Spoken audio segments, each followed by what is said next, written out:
I think this is the context. There are several efforts going on at the same time. That's the problem. And even that one we are talking about, whether it is Qatar or the US, or we can't say we have succeeded. Everyone is trying. And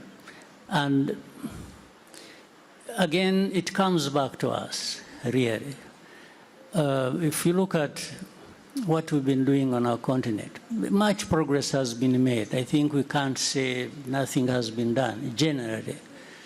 Whether it was to do with the reforms, and I think Africans have come together. They have defined things and speak with one voice increasingly. There is significant progress. But most of these developments that have been happening in the last decade, as I said, are reminders that there are things we need to do that we haven't done.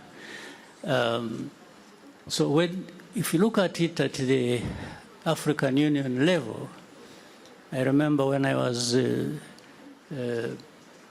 champion of the reform process, there are things that were discussed on the continent. For example, the peace and security facility that was put in place. Because it was put in place to avoid being fully dependent on external funders, because that has been the case. In fact, this is similar to what happens in other areas in different countries. On the peace process, particularly in the conflict that's been happening on our continent, and particularly in the Eastern DRC, I'd like to compliment, rather than contradict, what President Kagame is saying.